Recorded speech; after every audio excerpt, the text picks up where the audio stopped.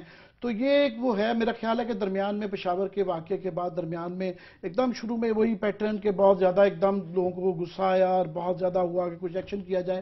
درمیان میں سلو پیس ہو گئی، جس کی وجہ سے میں سمجھتا ہوں کہ ری گروپ کرنے کا موقع ملا ہے. تو یہ بلو بیک ایک دم سے دوبارہ کے بعد رد عمل کچھ زیادہ آ رہا ہے. آپ نے دیکھا ہوگا تھوڑی سی جب ایک دم ریاکشن بہت زیادہ آیا تو اس وقت تک ٹھنڈک تھوڑی سی پڑ گئی تھی، مگر درمیان میں ہم ہمیشہ پہلے بھی ضرب عضب جب شروع کی تو درمیان میں ان کو ری گروپ کرنے کا موقع دیا گیا. اب دوبارہ ری گروپ کرنے کا موقع دیا ہے.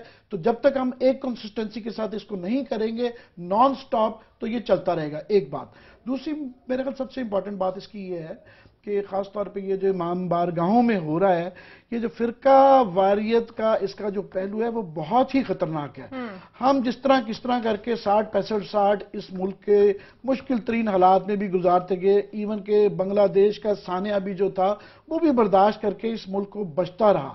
ابھی جیسے انگریزی میں کہتے ہیں نا ایگزسٹینشلسٹ تھریٹ، اس ملک کی بقا کا مسئلہ آ گیا ہے. اگر ذرا سا ہم غور کریں کہ دنیا میں اور خاص طور پہ اسلامک ممالک میں کیا ہو رہا ہے اور مڈل ایسٹ میں، کہ ہمارے سامنے یہ پچھلے چند سالوں میں لیبیا، عراق، شام یہ تینوں ٹوٹ گئے ہیں. اور یہ ہمارے سے تھوڑا سا پہلے فرسٹ ورلڈ وار میں اور سیکنڈ ورلڈ وار میں پوسٹ کلونیل میں ہمارے ساتھ آگے پیچھے بنے ہیں. اور یہ ہمارے سامنے ٹوٹ گئے ہیں، تینوں ورچولی ٹوٹ گئے ہیں کہ وہاں پہ بالکل ہے. اور یہ ٹرینڈ پھیلتا جا رہا ہے. اب وہ زیادہ یورپ کو اور امریکہ کو مصیبت پڑی ہے کہ اب یہ نارتھ افریقہ میں آ رہا ہے اور آپ کو پتا ہے میڈیٹرینین کے بالکل سامنے یورپ ہے. تو ان کو ہو رہا ہے کہ یہ تو بالکل ہماری دہلیز پہ پہنچ گئے ہیں. کہ ہماری طرف بھی ٹرینڈ آ رہا ہے. یہ اس کو نہ روکا گیا تو یہ روز یہ داعش والا ایلیمنٹ یہ ہمارے خلاف سازش ہے کہ اس ملک میں سول وار کروانے کی. ہماری جو اقلیت ہے شیعہ وہ چھوٹی اقلیت نہیں ہے. اور برے صغیر میں ہمارے ہاں کم از کم جو ہے یہ مڈل ایسٹ میں یہ پرابلم شیعہ سنی کی تھی، کیونکہ ان کے جو ملک بنائے گئے وہ جغرافیائی اور ان کی لسانی اور ان کی یہ فرقہ کو دیکھے بغیر بنا دیے گئے. مگر ہمارے ہاں برے صغیر میں یہاں پہ ریزیلینس زیادہ تھی، برداشت زیادہ تھی. یہ شیعہ سنی فسادات نہیں تھے، یہاں ہندو مسلم فسادات ہوتے تھے. تو یہ ہمارے سامنے اگر آپ مجھ سے پوچھیں تو کٹ آف ڈیٹ جو ہے نا وہ ضیاء الحق کے زمانے میں خود یہ ہماری ریاست نے پھیلائی، اس کا خمیازہ بھگت رہے ہیں. مگر ابھی ہمیں احساس کرنا چاہیے کہ جو اس خطے میں ارد گرد ہمارے ہو رہا ہے ہم بچ جائیں. یہ سول وار کی طرف جا سکتا ہے اگر یہ ہم نے سیکٹیرین مسئلہ ہماری دوسری دہشت گردی سے، میں نے کہا نا یہاں ہمارے دو قسم کی دہشت گردیاں ہو گئی، ایک عام دہشت گردی، ایک فرقہ واریت نہیں. ایک منٹ میں ختم کرتا ہوں. یہ فرقہ واریت والی جو دہشت گردی ہے زیادہ خطرناک ہے. احساس کب تک ہمیں ہوگا کلاس صاحب؟ نہیں ہوگا. یہ میں عامر صاحب کا بڑا دل ہے، یہ کنسیشن دینے کو تیار ہیں، ضرور دیں کہ بیچارے کیا کریں، کہ یہ ایجنسیز کیا کریں، یہ ہمارے سیکورٹی فورسز. اچھا داعش ہمارے خلاف کوئی سازش ہے؟ ہم تو مانتے نہیں کہ داعش کی موجودگی ہے. بات اس پہ کرتے ہیں. میں تھوڑا سا اس پہ کہہ لوں، وہ جو انہوں نے کہا ہے کہ جی کہ یہ بیچارے کیا کریں. یہ بیچارے 14 سال میں یہاں آپ کے 14 سالوں میں دہشت گردی ہو رہی ہے، یہ بیچارے کیا کر رہے ہیں؟ یہ بیچارے افغانستان کو مینج کر سکتے ہیں، یہ ایران میں مینج کر سکتے ہیں، یہ انڈیا کے ساتھ ہم مینج کر سکتے ہیں. ایون چائنا اب ہمیں کہتا ہے کہ جی کہ آپ ہمارے یہاں سے ہم بندے بھیج رہے ہیں، چیزیں مینج ہو سکتی ہیں. اپنا ملک آپ سے مینج نہیں ہوتا. آپ 14 سال اس ملک میں دہشت گردی کو ہو گئے، ایک دو دن کی بات نہیں ہے. فار گاڈ سیک عامر صاحب سے with a lot of respect, یہ کنسیشن آپ کا میڈیا دیتا ہے ان کو، آپ کے پولیٹیشینز دیتے ہیں، آپ کی سوسائٹی دیتا ہے. پھر آپ اسی طریقے سے مرتے رہیں گے یہاں پہ جیسے لوگ مر رہے ہیں. اگر کنسیشن بالکل ہم دیتے رہتے ہیں کہ یار کیا کر لیں ہم. بھئی آپ کی ٹیکنالوجی نے بہت ترقی کی ہے، بہت ترقی کر گئی ہے. اور آپ کیا کرتے ہیں؟ آپ کے پاس تھوڑی سی ٹیکنالوجی بھی امریکنز آپ کو دے دیں، یورپ دے دیں، دوسرے دن آپ یہاں بانڈوں کی طرح ٹی وی پہ بیٹھ کے ہماری پولیٹیکل ہمارے یہ جو بیٹھے پولیس والے جو ہیں پورے طریقے بتا رہے ہوتے ہیں کہ ہم نے کیسے ٹریس کیا. آپ ان کو باقاعدہ بیٹھ کے دہشت گردوں کو آپ سپورٹ کر رہے ہوتے ہیں، انہیں سمجھا رہے ہوتے ہیں کہ ہم آپ کو ایسے آپ کو طریقوں سے آ کے پکڑتے ہیں، اور کوئی ملک میں آپ کے ریئیکشن نہیں آتا۔ اسلام آباد اور پنڈی کے بارے میں کہہ جو یہاں پورا اخوانی بستیاں بن چکی ہیں، صحیح، وہ آپ کے اڈے بن چکے ہیں، وہاں پہ تمام کی تمام لاجسٹک سپورٹ ملتی ہے۔ میں جو بات چھوٹی سی میرے اس میں نہیں ہے، 12 کو آپ دیکھیں سب سے بڑی ہے آپ کی اس میں میرے خیال E11 کی وہاں پہ ایک اخوان بستی ہے، آپ کے راول پنڈی بھر چکا ہے اس وقت اخوانیوں سے، اور جو اخوانی وہاں سے ٹرائبل لوگ وہاں سے کچھ آئے ہیں، اپنے ساتھ وہ ذاتی دشمن بھی لے کے آئے ہیں، اپنے ساتھ وہ اسلحہ بھی لے کے آئے ہیں، اپنے ٹرائبل وہ وار بھی لے کے آئے ہیں۔ آپ کے پاس کوئی اسٹریٹجی تو نہیں ان تھی کے تو عامر نے خلاف کیا۔ آپریشن کرنا کتنا مشکل ہے، کیسے کریک ڈاؤن کیا جائے؟ یہ وہی والی بات ہے کہ یہ اگر یہ کام نہیں کر سکتے پھر کس چیز کا ہم ان کو تنخواہیں دے رہے ہیں؟ لوگ پھر گھروں میں بیٹھے ہیں۔ اگر حکومتیں ان کی جانوں کی حفاظت نہیں کر سکتی، جو میں بار بار یہاں پہ رو رہا ہوں کہ اگر راول پنڈی آپ سے سیکیور نہیں ہو سکتا، جو آپ کا گھر ہے جہاں پہ پوری کی پوری ٹاپ ملٹری براس یہاں پہ رہتی ہے، بیٹھتی ہے۔ آپریشن قبائلی علاقوں سے شہروں تک پہنچنا چاہیے۔ جو بات نہیں، اب تو فائدہ ہی نہیں رہا نا، جو بات عامر نے کی ہے وہ بڑی اہم ہے۔ میں تھوڑی سی جو عامر نے بات کی ہے کہ آپ نے پورا سال ان کے ساتھ اپنے 4 زکوٹا جن برتی کر لیے تھے، آپ نے یہاں پہ بیوروکریٹ کے جائیں ان سے مذاکرات کریں، ان کو آپ نے وہاں پہ راستے دیے کہ نکلنا ہے نکل جائیں، شہروں میں سیٹل نہ ہو جائے۔ ایک سپاہی کو خریدنا کتنی دیر لگتے ہے؟ 100 روپے پہ ٹرک یہ آپ کے کلیئر کرتے ہیں، رات کو موٹر سائیکل والوں کو یہ پکڑ کے کھڑے ہوتے ہیں۔ آپ نے بیٹھ کے نیشنل الیکشن یہاں پہ ایک پلان بنا دیا، پلان بنایا تھا، یہاں پہ چودھری نثار علی خان صاحب 32 روپے کا پلان لے کے کابینہ میں گئے تھے، کبھی آپ نے ان کا نام سنا ہے؟ ڈار صاحب کہتے ہیں میرے پاس پیسے نہیں ہیں، اس کے پیسے نہیں ہیں تو میٹرو کے پیسے آپ کے پاس کہاں سے آ جاتے ہیں؟ آپ کو جہاں مال بنانا ہو وہاں پہ پیسے آپ کو مل جاتے ہیں، جہاں پہ اس ملک کے شہروں کی آپ نے حفاظت کرنی ہو۔ اچھا یہ تو فیڈرل حکومت ہے، میں چھوٹی سی اس پہ پروونشل پہ بات کرتا ہوں۔ یہ پروونشل جو حکومتی ہے یہ ان کا کام ہے، لا اینڈ آرڈر جو ہے آپ کا لاہور ناکام ہے، پشاور ناکام ہے، کوئٹہ ناکام ہے، کراچی ناکام ہے، اور بلینز آف روپیز کا یہ بجٹ لے رہے ہیں لوگ، ان کو ٹیکسز دے رہے ہیں لوگ، ان کو تنخواہیں دے رہے ہیں، وہ ان کو مرنے کے لیے تنخواہیں دے رہے ہیں لوگ۔ عامر متین صاحب، پرابلم کا حل تبھی ہوتا ہے جب ہم ریئلائز کریں گے۔ کیا ہماری حکومتوں کو ریئلائزیشن ہے کہ واقعی کوئی پرابلم موجود ہے تو حل تلاش کیا جائے؟ جتنی ایمرجنٹ سچویشن ہے یا جتنے حالات خراب ہیں نہ حکومت میں نظر آتا ہے، اور ہم ذکر کرتے رہتے ہیں کہ پارلیمنٹ جب ہوتا ہے اس طرح لگتا ہے کہ وہ کوئی لوگ سیر پہ آئے ہوئے، بالکل وہ ایمرجنسی کا ان کے اندر وہ فقدان نظر آتا ہے، بالکل اس کے اندر وہ والی نظر نہیں، جو لوگوں کی بری حالت ہے وہ حکومت کا احساس اس طریقہ کا نظر نہیں آتا۔ پر میں صرف یہ کہنا چاہ رہا تھا کہ بالکل میں کنڈون نہیں کر رہا انٹیلیجنس ایجنسیوں کو، مگر میں سمجھتا ہوں کہ یہ سارے ہی سلی انٹیلیجنس ایجنسیاں نہیں، یہ انہوں نے کچھ چھوڑا ہی نہیں ہے ہماری پولیس میں یا سول اداروں میں گھوم پھر کے۔ نیشنل ایکشن پلان جب تک ایک پورا ایک ہولسم قسم کا ایک نہیں ہوگا، یہ ساری اسٹریٹجی ایک پوری ہولسٹک قسم کا ایک ماڈل نہیں بنے گا جس کے اندر ہر کوئی اپنا رول پہچانے گا، تو اس کا حل نہیں نکلے گا۔ یہ بٹس اینڈ پیسز میں اکیلی انٹیلیجنس ایجنسیوں کو یا علیحدہ پولیس کو یہ دیکھ کے نہیں ہوگا۔ سب سے پہلے آپ والی بات احساس ہونا چاہیے، اس کے بعد پلان ہونا چاہیے۔ ہر ادارے کو اپنی ذمہ داری پوری کرنی ہر چاہیے، ادارے انٹیلیجنس سے زیادہ گورنمنٹ کو لیڈ کرنا چاہیے۔ انہوں نے نیشنل ایکشن پلان بس 20 وہ پوائنٹس دے دیا، ہم روز بات کرتے رہتے ہیں، مگر 2 کے اوپر فوکس ہے، 18 کے اوپر فوکس نہیں ہے۔ آپ پارلیمنٹ جاتے ہیں اور بڑے عرصے سے جا رہے ہیں، آپ کو کوئی نظر آتا ہے اس کیلیبر کا کوئی بندہ جو آپ کو اس کا کیا کہتے ہیں چرچل ٹائپ جو اتنی بڑی جنگ ہم لڑ رہے ہیں، آپ کو لگتا ہے کہ کوئی اس پوری پارلیمنٹ میں 342 سے 100 دوسرے، ان میں سے ایک بندے کا نام لے لیں جو آپ کا خیال اس ملک کو اس براؤن میں سے لیڈ کر کے وہ نکال کے باہر لے جا سکتا ہو؟ نہیں بن سنگل۔ آپ نے بھی تو ایک نا سیدھا ہی چرچل پہ چلے گئے کہ پوری صدی کے اندر جو کہ سب وہ سے بڑا انسان تھا، اس کے بھی 2 آنکھیں، 2 کان، 1 ناک، 2 ہاتھ تھے، کوئی غیر معمولی تو نہیں تھا، انہی کے طرح انسان تھا۔ پچھلی صدی کا گریٹسٹ آدمی مانا گیا اسٹیٹسمین کے طور پہ، تو اس کی تو دور کی بات ہے۔ یہاں پہ یاد رہے ماتھے کا بات یہ ہے کہ آپ کو پتا ہے کہ جس وقت یہ الیکشن ہو رہے تھے وہاں پہ الیکٹیبلز ڈھونڈے جا رہے تھے، وہاں یہ نہیں سوچ کے لوگ چنے جا رہے تھے۔ سینٹ تو ہے نا، اب سینٹ میں جو الیکٹیبل آ رہے ہیں وہ وہاں پہ آپ مال لے کے آ رہے ہیں، سینٹ بنا رہے ہوں سینٹ اور لوگوں کے مامے چاچے ایڈجسٹ کر رہے ہوں اور دیکھ رہے ہوں کس کے پاس کتنا پیسہ ہے یا طاقت ہے یا دھونس ہے تھانہ کچہری کی، کس کو کیسے بنانا ہے۔ آج آپ کو نام کے بغیر نہیں جانے دیں گے کہ you have to give us one name, کہ پوری پارلیمنٹ سے کوئی ایک بندہ بتایا جو اس ملک کو لیڈ کر کے اسے باہر لے کے میں اپنے آپ کو سمجھتا ہوں کہ میرا یہ رول ہی نہیں ہے کہ میں یہ کہوں کہ اس بندے میں یہ رول ہے۔ یہ عام لوگوں کی جو بہرحال چاہے غلط چوز کرتے رہیں، مگر جب تک وہ صحیح نہیں چوز کریں گے، کیونکہ ان پولیٹیکل پارٹیز میں تو ٹھیک نہیں ہونا۔ اور آپ نے بالکل ٹھیک بات کی ہے کہ نیشنل اسمبلی تو چلے ٹھیک ہے، قصور ہے آپ کا خیال ہے؟ نہیں، عام آدمی اگر الیکٹ کرتا ہے ان لوگوں کو، مگر عام آدمی کا اس لیے قصور نہیں کہ عام آدمی کی وجہ جو چوائسز آتی ہیں وہ اس کو لیسر ایول چوز کرنا پڑتا ہے. وہ ساریوں میں ہی جو آپ ہے یہ کہہ رہے ہیں خرابیاں رہتی ہیں. تھوڑی سی بات میں آپ کو زیادہ ٹوک رہا ہوں، حالانکہ اس نے شازیہ نے پوچھنے سوال آپ سے، مطلب آپ یہ کہہ رہے ہیں کہ 20 کروڑ عوام ایک بھی کام کا بندہ چننے کی اہلیت نہیں رکھتے. ایک بندے عوام نے تو چن لیا، عوام نے تو چن کے پارلیمنٹ میں بھیج دیے. آپ مجھ سے نام پوچھیں گے تو میں ایک بندے کا نام دے ہی نہیں سکوں گا. 10 کہیں گے تو نہیں، یہ بھی نہیں ہے کہ وہاں پہ بالکل ہی سارے نام لیں. میں سمجھتا ہوں کافی اس میں اچھے لوگ ہیں. نہیں، مجھے کیبنٹ میں فرینکلی 2-4 لوگ جو ہیں میرا خیال اپنے تجربے کے لحاظ سے دیکھا جائے کوئی چرچل ٹائپ تو ہم بندہ نہیں ڈھونڈ رہے ہیں، عام انسان ڈھونڈ رہے ہیں. میرا خیال ہے 2-4 اچھے لوگ کام کرتے ہیں وہاں پہ. ہم آگے بھی ذکر کر چکے ہیں کہ خرم دستگیر اپنا بڑا اچھا کام کرتے ہیں. خواجہ سعد رفیق جو ہے اپنی ڈیوٹی ریلوے کی حد تک وہ مناسب کرتے ہیں. باہر پولیٹیکل جب بات کرتے ہیں تو بہت زیادہ سخت کر جاتے ہیں. بڑے ریگولر ہیں. ایسے رینٹل والے وہاں پہ وہ سارا سکریپ انجن اٹھا کے لا رہے ہیں. یہ نہیں کہا جا سکتا کہ پوری پارلیمنٹ میں سارے نالائق بیٹھے ہوئے. کافی سارے لوگ ہیں. میرا تو میرے خیال ہے کہ ان میں سے کچھ لوگ ہیں. میرا ذاتی خیال ہے کہ ایشو یہ زیادہ ہے کہ ان لوگوں کو بلکہ موقع نہیں، جو درمیان میں ایسے لوگ ہیں نظر پڑے تو میں اچھا نہیں لگتا کہ جی پک اینڈ چوز کروں کیا ہے. مگر ایسے ہیں ان کو بلکہ موقع نہیں مل رہا، ان کو موقع نہیں دیا جا رہا.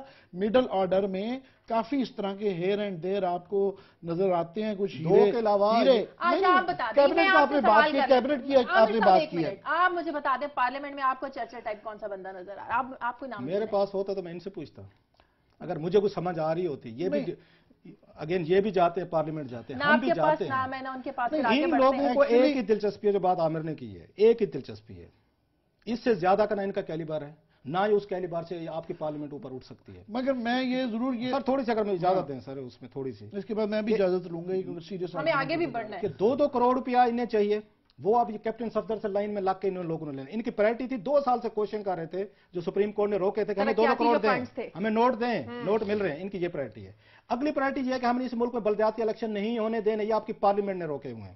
ہر دفعہ جو MNAs بیٹھے اپنی انہوں تھانے داری کے لیے روک لے. ان کی تیسری کیا ہے کہ ہر اس پارٹی میں شامل ہونا جو صوبوں میں بیٹھی ہوئی ہے. ریزن کہ آپ نے وہاں پہ اپنے مخالفین کو چھتر مروانے ہیں، آپ نے تھانہ کچہری اپنے قابو رکھنے، آپ نے DCO رکھنے. اسلام آباد کی حالت دیکھ لیں، ملک چل رہا ہے، یہ پارلیمنٹ چلا رہی ہے. اسلام آباد کا ڈپٹی کمشنر کا جو عہدہ ہے وہ ایکٹنگ چارج پہ چل رہا ہے. اسلام آباد کے انسپیکٹر جنرل پولیس کا عہدہ ایکٹنگ پہ چل رہا ہے جو وار اینڈ ٹیرر لڑ رہے ہیں. یہ وزیر اعظم ہاؤس کی اسٹریٹجی بتا رہا ہوں، آپ کی پارلیمنٹ میں بتا رہا ہوں. پیچھے کیا پلان ہے، کیوں ان کی تعیناتیاں اپنی وفاداری. اب یہ بات چھڑ گئی ہے لمبی تو مجھے کرنے دیں. بات یہ ہے کہ آپ کی یہ باتیں میں اس چیز میں سمجھتا ہوں کہ آپ چونکہ عمر میں مجھ سے چھوٹے ہیں تو یہ جو آپ کا اندر کا فائر ہے یہ رہنا چاہیے، بالکل بڑی اچھی بات ہے. مگر یہ ہے کہ اس کا جو اوورآل آپ کے اس آرگیومنٹ کا یہ جو ٹرینڈ ہوتا ہے نا، یہ جو انڈرمائن کرتا ہے پارلیمنٹ کو اور ڈیموکریسی کو، میں اس سے مجھے شدید اعتراض ہے. وہ شدید اعتراض اس لیے ہے کہ آپ فرشتوں کو کیوں توقع کرتے ہیں؟ ہمارے ہاں جب بھی مارشل لا لگایا جاتا ہے تو ایوب خان کے دور میں ایبڈو لگا کے پوری ایک جنریشن کو پولیٹیکل پروسیس کے تھرو آئی ہوتی ہے، صاف کیا گیا. اسی طرح ضیاء-ال-حق کے دور میں دوبارہ 85 کی اسمبلی میں آپ چن کے وہ بندے لاتے ہیں. ایسے بندے چنتے ہیں جو کہ ڈی پولیٹیسائزڈ ہوں اور جو کہ تمام عمراء رولنگ لیڈ کے انٹرسٹ کو اور ایک خاص طبقے کے انٹرسٹ کو واچ کر کے وہ لایا جاتا ہے. پھر 10-20 سال لگتے ہیں، ان میں سے کچھ ہیرے نکلتے ہیں.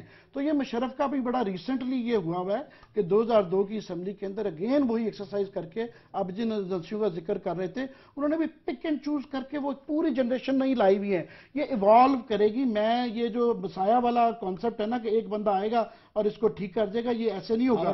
میں انکریمنٹل، اب آپ نے یہ بحث کر لی ہے تو میں میری بھی پوری سن لینا. میں بلیو کرتا ہوں، یہ میرا میں کین بی انٹائرلی رانگ، پر میرا خیال ہے کہ انکریمنٹل بہتری یہاں پہ آئے گی. یہ ایک دم سے جو انقلابی آپ چاہتے ہیں نا ایک بندہ آ کے ٹھیک کر دے گا، مجھے اس سوچ سے بہت سخت اعتراض ہے. آپ اپنے گھر میں کوئی ایسا ملازم رکھ سکتے ہیں جس طرح کے حکمران اس ملک پہ آ گئے ہیں. آپ تنخواہ دیتے ہیں، آپ ان کو پیسے دیتے ہیں، پرکس اینڈ پریولیجز دیتے ہیں. کسی ایک کا بتا دیں کہ جو نااہل لوگوں کی تعداد انہوں نے اکٹھی آ کے اس ملک پہ افسران لگائے ہیں، انہوں نے عہدے بانٹے ہیں، ان کو ووٹ آؤٹ ہونا چاہیے. سن لینا ووٹ آؤٹ کیسے ہو؟ آپ کے سامنے ہے. جب جج مل گئے ہیں آپ کے ساتھ، جب بیوروکریٹ آپ کے ساتھ مل گئے، جب آپ کی فوج اس وقت مل گئی، سارے اگر انہوں نے بیٹھ کے چیزیں مینج کر لیں، پھر کہاں سے پارلیمنٹ آئے گی جینون قسم کی؟ اگلی بات یہ ہے جو میرا ہمیشہ آرگومنٹ رہا ہے کہ کیا جن لوگوں کو یہ عہدے دے رہے ہیں یہاں پہ بانٹ رہے ہیں نہیں، وہ دوسرے لفظوں میں اپنی فیکٹری میں اپنے فارم ہاؤس میں کسی کے لیے کرپشن برداشت کرنے کو تیار نہیں سر. ایجنڈے پہ جانا ہے سر، ایجنڈے پہ جائیں گے. ایک تھوڑا سا آپ ضرور ان کو بینیفٹ آف دا ڈاؤٹ دیے رکھیں گے. ملک متبادل بتا دیں. میں صرف یہ پوچھنا چاہ رہا ہوں کہ مجھے متبادل بتا دیں گے نا، اس سے بہتر تو میں مجھے بحث ختم کر دوں. اب ہمیں بتایا گیا تھا جو ارشد شریف نے اسکینڈل دیا، ہمیں چھوٹے سے، کیونکہ میں آپ کو چھوٹا موٹا رپورٹر ہے، ہم تو رپورٹنگ پہ جائیں گے کہ اس ملک کے ساتھ ہو کیا رہا ہے. آپ نے ہمیں بتایا کہ آپ چائنیز انویسٹمنٹ آ رہے ہیں اور ہم نے بڑے تبلے مارے کہ ملک ترقی کر رہے ہیں. اس چائنیز آپ کی انویسٹمنٹ سے وہاں سے قطر سے وہ نکل آئے، سیف الرحمان صاحب نکل آئے. آپ ہمیں یہ چاہتے ہیں کہ آپ ان کو بالکل، آپ یہ پارلیمنٹ کو کچھ نہ کہیں، اس وزیر اعظم کو کچھ نہ کہیں، ان کو کیبنٹ کو نہ کہیں، ادروائز یہ جمہوریت خطرے میں.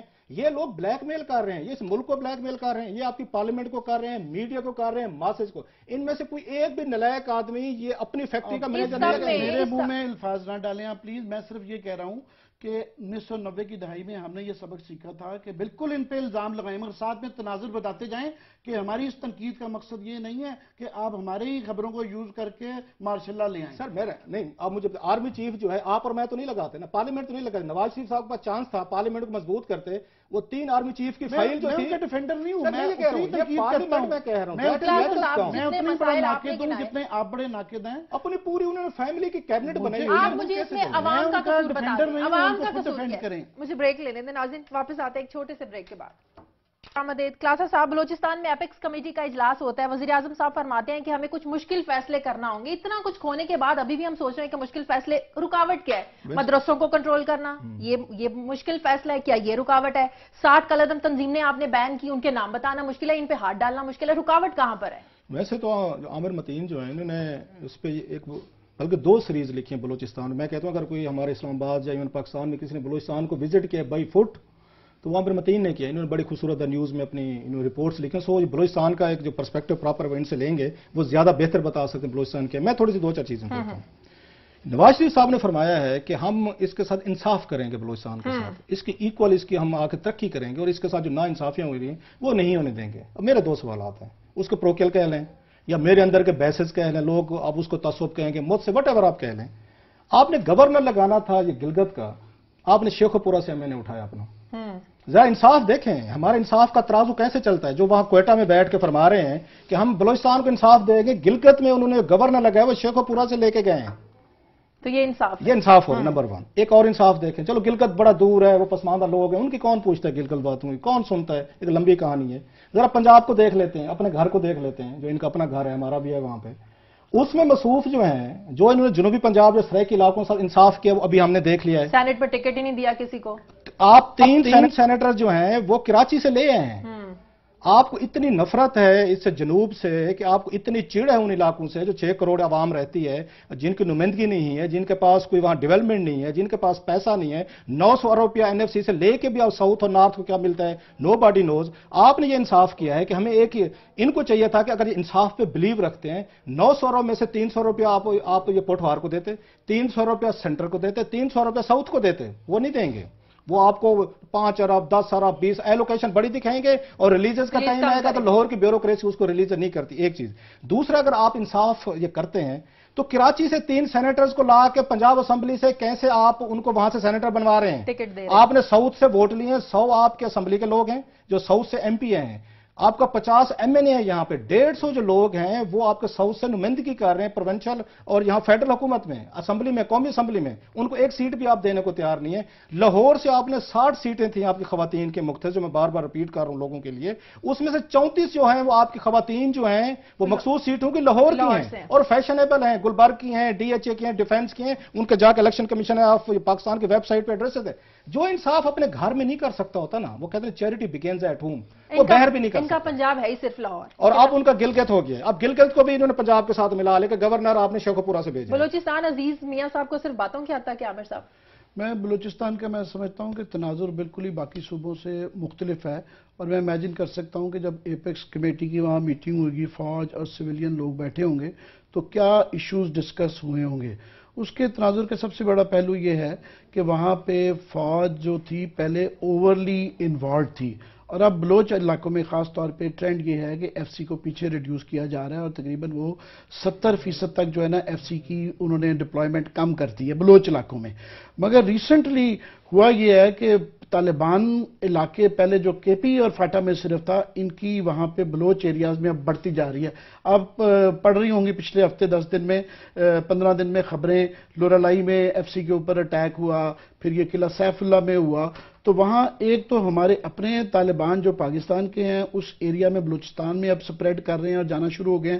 دوسرا وہاں پہ ایک پراکسی وار چاہ رہی ہے پاکستان اور افغانستان کی، کہ وہاں کی جو انٹیلیجنس کے لوگ تھے افغانستان کے، وہ یہاں پہ آ کے وہاں پہ بڑے مشہور ہے کہ ان کے کمانڈر رازق تھے، ان کی خاص طور پہ نام بہت آتا رہا. تو یہاں پہ ان کے اپنے ہی طالبان سے ان کی جنگ جاری تھی. روز کی پشتون ایریا میں، پشین میں، چمن میں، ان ایریاز میں روز کی 2-3 لاشیں نکل رہی تھیں. وہ خبریں یہاں نہیں آئیں مگر وہ بڑا تشویشناک لڑائی چل رہی تھی. ریسنٹلی جب یہ پاکستان کے کچھ لوگ وہاں پہ جنرل راحیل بھی گئے، اس کے بعد یہ افراسیاب خٹک، شیر پاؤ صاحب اور محمود خان اچکزئی جب گئے تو وہاں سے ابھی پاکستان اور افغانستان کے تعلقات بہتر ہو گئے ہیں، انٹیلیجنس شیئرنگ بھی ہوئی ہے. تو وہاں کا جو بلوچستان کا صرف لوکل تناظر نہیں ہے، اس کا ایک انٹرنیشنل بھی ہے.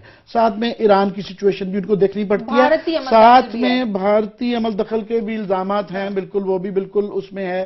ساتھ میں گوادر کا یہ سارا جو بن رہا ہے تو ظاہر ہے وہاں پہ اتنی زیادہ فورسز انوالوڈ ہیں کہ اس کو ہم افورڈ نہیں کر سکتے کہ وہاں پہ اس کے لیے یہاں کا بڑا لوکل پرسپیکٹیو ہے باقی صوبوں کا، وہاں کا بڑا خطے کا اور آپ کے بین الاقوامی آپ کو تناظر میں بلوچستان کو دیکھنا پڑتا ہے. تو آئی ایم شیور کہ وہاں کی جو ڈسکشن ہوگی اس کو ڈیفرنٹ طریقے سے دیکھا گیا ہے. چلیں آگے بڑھتے ہیں. کلاسر صاحب، قومی اسمبلی کی قائمہ کمیٹی دفاعی پیداوار کا آج اجلاس ہوتا ہے جس میں چیئرمین ان سے پوچھتے ہیں کہ 5 کروڑ کی جو بختر بند گاڑیاں تھیں یہ 17 کروڑ میں کیسے خریدیں گی. تو جواب پیش کیا جاتا ہے کہ H I T heavy industries Taxila کے ساتھ ہمارا تجربہ اچھا نہیں رہا. 17 گاڑیاں ہم نے خریدی، وہ ناقص تھی، میٹیریل ناقص تھا، اس لیے سربیا سے معاہدہ کیا. تجربہ اچھا نہیں رہا ان کا، یہ دہاڑیاں نہیں ان کی لگ رہی تھیں. شاہجہ جو آج وہاں پہ یہ میٹنگ ہوئی ہے اس میں بڑی تلخ کلامی ہوئی ہے. وہ ڈیفنس سیکریٹری جنرل تنویر ہیں اور وہاں پہ ایک قاضی صاحب آئے ہوئے تھے، ایڈیشنل سیکریٹری آئے ہوئے تھے وہاں پہ سندھ سے، دونوں میں بڑی اچھی خاصی تلخی ہوئی ہے. اس کے پیچھے جو کہانی آ رہی ہے وہ بڑی مزے کی ہے کہ جب پیپلز پارٹی حکومت جہاں پاور میں تھی تو انہوں نے ایک معاہدہ کیا سربیا سے، اس پہ انہوں منگوانے تھے، اے پی سی کہتے ہیں جو ان کو اس کے لیے لیاری کے لیے چاہیے تھی آپریشن کے لیے، تو انہوں نے وہاں سے منگوا لی بحر سے جو 17 کروڑ روپے کی تھیں. اس پہ جو ہماری ہیوی انڈسٹریز والے ہیں جو خود یہ بنا کے دیتے ہوتے وہ ناراض ہو گئے. انہوں نے کہا آپ نے ہم سے کیوں نہیں خریدی؟ جو پہلا وہ رائٹ آف ریفیوجل ہے وہ ہمارا ہے، یہ انہوں نے کوئی لاز ہم بنا بھی سکتے ہیں، وہ کہتے ہیں بنا بھی سکتے ہیں. تو آپ نے ہم سے جو چیز ہم آپ کو 5 کروڑ روپے میں دے رہے تھے آپ نے 17 کروڑ سے سربیا سے لے لیے. ان کا کہنا تھا. اس کے بعد انہوں نے کسی بندے کو تیار بھی کیا اور جس بندے نے پٹیشن سپریم کورٹ میں کی ہے، میں نام اس کا پڑھ رہا ہوں، وہ مصروف وہ ہیں جو ہر دفعہ وہ کہہ سکتے اس طرح کے پٹیشن ڈال کے سپریم کورٹ میں ڈالتے ہوتے ہیں، وہ فرمائشی جا کے پٹیشن ڈالتے رہتے ہیں. ان کے بارے میں اچھا خاصا سب لوگوں کو پتہ ہے. لگتی ہے آپ کو؟ نہیں اس میں ہے، لیکن اس میں جو آپ کیسے الزامات لگائے گئے ہیں وہ بڑے سیریس ہیں. کسی نہ کسی کو آپ نے آگے کرنا ہوتا ہے، فرنٹ مین تو آپ کو چاہیے. بعض دفعہ کچھ ادارے خود سامنے نہیں آ سکتے تو کسی کے ذریعے پٹیشن ڈلوا دیتے ہوتے. سو یہ پٹیشن ڈلوائی کی ہے اگین، لیکن جو اس میں آپ کہہ سکتے ہیں سوالات اٹھائے گئے وہ بڑے جینوئن اور بڑے پرٹیننٹ ہیں. اس میں کہتے ہیں کہ جو چیز ہم آپ کو 5 کروڑ میں دے رہے تھے آپ نے 17 کروڑ سے فارن ایکسچینج لگا کے باہر سے کیوں خریدا. اس پہ سندھ حکومت نے اچھے خاصے ان کو جوابات دیے، بڑے سخت جوابات دیے. ان کا یہ کہنا ہے جی آپ سے کچھ عرصہ پہلے بھی ہم نے یہ منگوائی تھیں، یہ جو آپ کی اے پی سیز ہیں جو آپ نے انہی سے، یہ ہمارا جو ہیوی انڈسٹریز ہیں وہ ناقص تھیں، اور ناقص ایسی تھیں کہ آپ نے ہمیں کہا کہ اس میں سے بلٹ نہیں گزرے گی. اور جب ہم نے لیاری میں اپنے ان پولیس والوں کو دی اور وہ لے کے گئے تو وہاں پہ باقاعدہ ہمارے پولیس والے ان پہ فائرنگ ہوئی اور فائرنگ میں پولیس والے بیچارے شہید ہوئے ہیں. سو یہ بہت بڑا اسکیم تھا کہ اگر یہ بلٹ پروف تھیں یا اس میں سے گولی نہیں گزر سکتی تھی جس کام کے لیے لی گئی تھی تو وہ کام اپنا یہ کرنے میں ناکام رہی. ان کی چارج شیٹ تھی ہیوی انڈسٹریز کے خلاف کہ آپ نے ہمیں ناقص قسم کی ہمیں آپ نے وہ دی اے پی سیز دی ہیں جن کی وجہ سے ہمارے سپاہی شہید ہوئے. 17 کروڑ کی گاڑیاں کیا کراچی میں سندھ میں دہشت گردی ختم کر رہی ہیں؟ اچھا اس کا میں جواب دیتا ہوں. میں اس کا اس میں اب ان کا یہ کہنا تھا جو اس پہ یہ جو ہیں یہ ہیوی انڈسٹریز والے، انہوں نے کہا جی جو ہمیں اسپیسیفکیشن سندھ نے دی تھیں ہم نے آپ کو وہی دی ہیں. اگر آپ ہمیں کہتے کہ اس سے زیادہ آپ اس کو سخت بنا کے دیں یا اس طرح کی بنا کے دیں کہ فلاں گولی جو ہے وہ نہ گزر سکے تو ہم بنا کے دیتے. آپ نے جو ہمیں اسپیسیفکیشن دی وہی کی. اور بڑی انٹرسٹنگلی چیز یہ ہے کہ نیشنل یا پولیس بیورو جو اسلام آباد میں اس کے ذریعے خریداری کی گئی. مجھے نہیں سمجھ آتی کہ اگر آپ کی سندھ حکومت خرید رہی تھی تو درمیان میں نیشنل پولیس بیورو کہاں پہ آ گیا. اچھا اب پتہ یہ چلا طارق مرید ہے ہمارے یہاں پہ رپورٹر ہیں ڈیفینس کو کور کرتے، میں نے آج ان سے بھی تھوڑی سی ڈسکشن کی، وہ کچھ سٹوریز کو فالو کرتے رہے.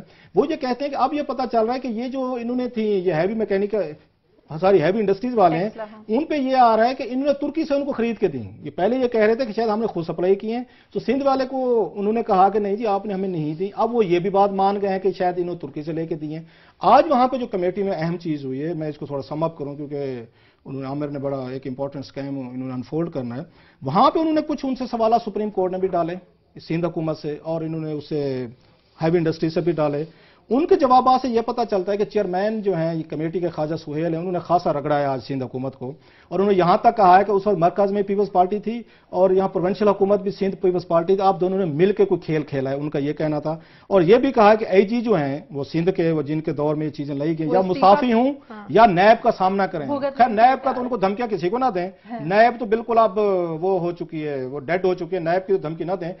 اب کچھ ہلکے یہ بھی اعتراض کر رہے ہیں، جو ہلکے اعتراض کر رہے ہیں کمیٹی پہ آ رہے ہیں کہ شاید کمیٹی جو ہے وہ ہیوی انڈسٹریز کے لوگ ان کو یہ کہہ رہے ہیں، کہانی ڈال رہے ہیں کہ ہم آپ کو چائنا اور ترکی لے کے جائیں گے جہاں ہمارے پروجیکٹ چل رہے ہیں. تو وزٹ ارینج کرنے کے لیے وہ شاید کمیٹی جو ہے وہ شاید ان کو زیادہ سپورٹ کر رہی ہے انڈسٹریز کو. انڈسٹری سے کوشچننگ نہیں کی جا رہی کہ اگر یہ ناقص چیزیں آپ نے بنائی ہیں تو ان کو کیسے ملی ہیں. عامر متین صاحب آپ کا کمنٹ لینا چاہتی ہوں اس سے پہلے کہ ملک ریاض کے ایک نئے اسکینڈل کی طرف ہم آگے بڑھیں.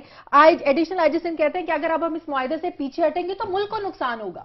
وہ ہمیشہ ایسی باتیں کرتے ہیں، مگر اس میں صرف ایک بات ضرور کہنا چاہوں گا اپنے ویورز کو کہ یہ چونکہ ہم اگلا کیس بھی ایک پٹیشن پہ بیسڈ کر رہے ہیں اور یہ بھی ایک پٹیشن پہ ہے، تو پٹیشن کے اندر یہ والے الزامات ہوتے ہیں.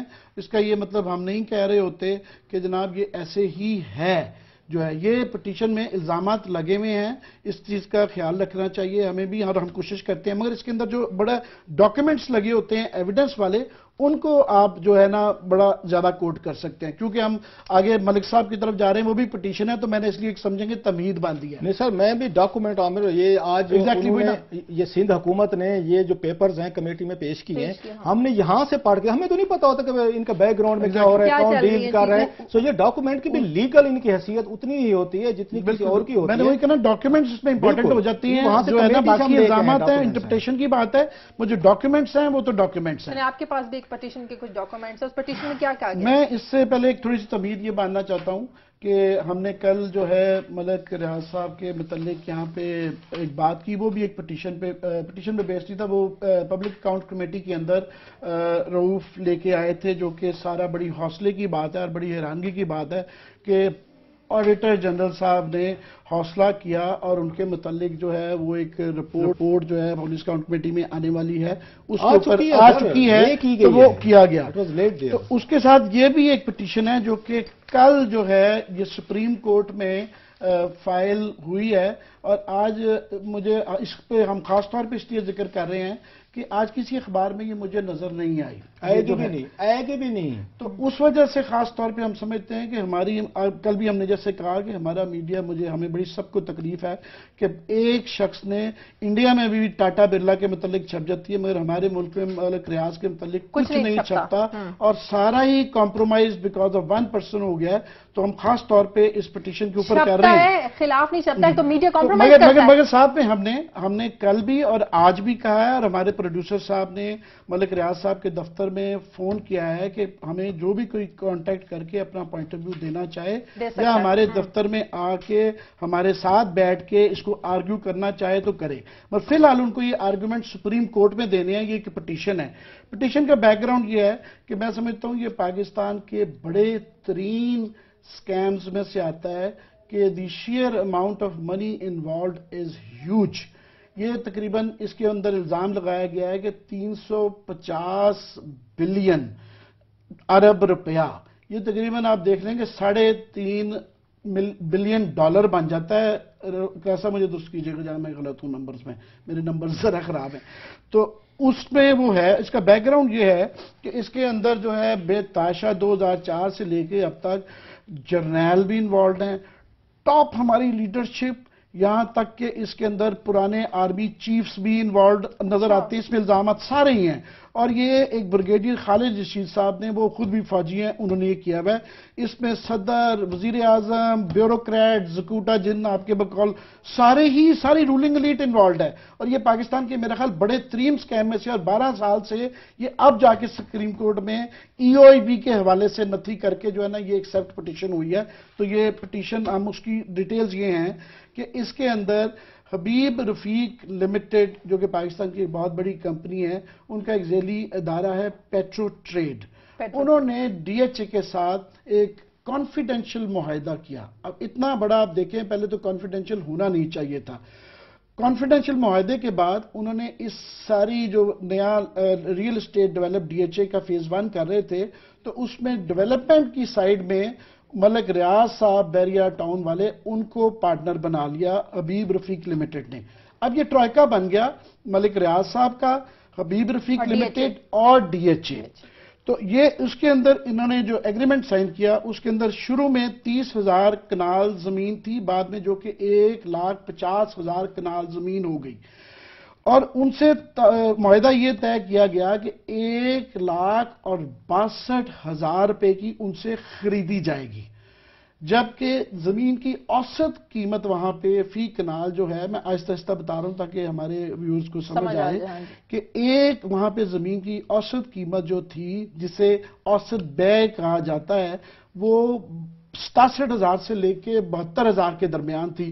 تو اب یہ کہہ سکتے ہیں کہ خریدنے میں اور ڈی ایچ اے کو بیچنے میں 1 لاکھ روپے فی کنال کا فرق ہے، اور جو 1,50,000 کنال جو خریدی گئی پیپرز میں کم از کم، کیونکہ لینڈ ایکچولی خریدا گیا ہی نہیں، لینڈ ہے ہی نہیں ہے، تو جو خریدی گئی 1,50,000 کو 1 لاکھ سے اگر آپ ضرب دیں تو میں نے جو گنے صرف جو اس کے صفر ہیں وہ 10 صفر ہیں، تو میرا حساب غلط ہو سکتا ہے مگر مجھے لگ رہا ہے یہ 15 ارب روپے بنتے ہیں. 1,50,000 ضرب 1 لاکھ روپیہ. تو یہ صرف ایک اس میں آپ یہ سمجھ لیں کہ جو ڈی ایچ اے ویلی کا ایک جو ایشو ہے، جو کہ سپریم کورٹ میں اس پٹیشن موجود ہے، اس کے کاغذات کے مطابق اس کا اتنا بڑا سکیل ہے. تو یہ پورے پاکستان میں یہ جو ان کے ویریس ہاؤسنگ سکیمز ہیں، اور یہ پوری ہمارے پاس ہم نے جیسے ذکر کیا تھا، ہماری فائلوں کا ڈھیر اتنا پڑا ہے، اور جب جب موقع ملے گا ہم اس کو پیش کرتے رہیں گے. کی فلاح کے نام پہ خریدی، اس کے اندر وہ یہی اس طرف اصل بات یہ ہے کہ اس کے اندر جو خرابیاں کیا ہیں. سب سے بڑی بات تو جو آپ نے کہی کہ اس کے لیے گورنمنٹ نے گیزٹ نوٹیفیکیشن کیا لینڈ ایکوزیشن ایکٹ کے ذریعے. یہ کہا کہ جناب یہ فوجیوں کے لیے یہ زمین ان کی فلاح کے لیے خریدی جا رہی ہے اور سرکاری خرچے پہ خریدی جا رہی ہے. ایشو یہ ہے پہلا کہ جب آپ گیزٹ کر دیتے ہیں اور سرکاری اس کے لیے زمین دیتے ہیں تو آپ کو حبیب رفیق کی کسی کی ضرورت نہیں رہتی. آپ سمپلی جس طرح موٹر وے کی زمین ہوتی ہے گورنمنٹ ایکوائر کر لیتی ہے، آپ کو 1 لاکھ روپے کا پر کنال کسی کو دینے کی ضرورت ہی نہیں ہے. تو وہ ایک ٹوٹلی سکیم تھا جو ہے. دوسری اس کے اندر خرابی یہ آتی ہے کہ وہ زمین خریدی نہیں گئی، اور 1,50,000 اس وقت جو ہے نا لوگ ہیں. آف کورس ملک جو ہے، آپ بھی میرا اس کے بعد واقعہ بتانا چاہیں گے وہ والا کہ ملک ریاض صاحب کے ہم ماتم تائی کے قصے روز پڑھتے رہتے ہیں اخباروں میں کہ پاکستان میں کسی آدمی کو بھی کوئی تکلیف ہو جائے، ان کا پیٹ خراب ہو جائے، زلزلے میں آ جائے، تو ملک ریاض صاحب یہ ہوتا ہے کہ وہ ایک رابن ہوڈ ہیں جو کہ وہ جو کہ پیش کرتے ہیں. مگر ان کے یہی 1,50,000 اگریوڈ لوگ ہیں، ان بیچاروں کے پیسے کھا کے وہ 2-4 کو جو دے دیتے ہیں اس کی شہرت زیادہ ہوتی ہے. یہ 1,50,000 میں سے 41,000 فوجی جوان اور شہداء کی فیملیاں ہیں. خاندان لٹ گئے، خاندان بالکل اس کے لٹ گئے. اس میں تیسرا ایک اس کے اندر ظلم یہ کیا گیا کہ جب یہ ڈیل کی گئی اس میں 30 کروڑ روپیہ موبلائزیشن ایڈوانس دے دیا گیا، جو کہ ٹوٹلی سب جو آپ سٹوری کوئکلی میں بتاتا ہوں. میں یہ کہہ رہا تھا کہ نوٹیفیکیشن کے کرنے کے بعد جب ایک پرائیویٹ پارٹی کو پر فی کنال جو ہے 1 لاکھ روپے دیتے ہیں، یہ کرمنل افینس ہے میرے خیال میں، اور اس کے بعد اوپر ڈائریکٹلی کرمنل چارجز آ جاتے ہیں. دوسرا 30 کروڑ روپیہ ایک ایڈوانس پیسہ دے دیا گیا اور زمین لی نہیں گئی. اس کے علاوہ ملک ریاض صاحب کو اس پٹیشن کے مطابق 62 کروڑ روپیہ ڈیولپمنٹ پر دے دیا گیا. زمین لی نہیں، قبضہ ہوا ہی نہیں ہے، زمین ایگزسٹ نہیں کرتی، ڈیولپمنٹ ہوئی نہیں، مگر 62 کروڑ روپیہ دے دیا گیا، جس کے ذریعے بینک، آپ کو یاد ہوگا عسکری بینک کا دیوالیہ ہو گیا تھا. اور اس پٹیشن میں اس کے ساتھ ایک پٹیشن ہے ڈاکٹر شفیق الرحمانی، جس میں الزام لگایا گیا ہے کہ وہ شاید جو جنرل امتیاز صاحب جو مارے گئے تھے، شاید اس میں الزام لگایا گیا کہ شاید ان کو مارا گیا تھا. یہ بڑے سیریس چارجز ہیں. آخری بات اس کے اندر کہ اس کے اندر ایک 303 بلین روپیہ شہداء فنڈ کا بھی جو ہے نا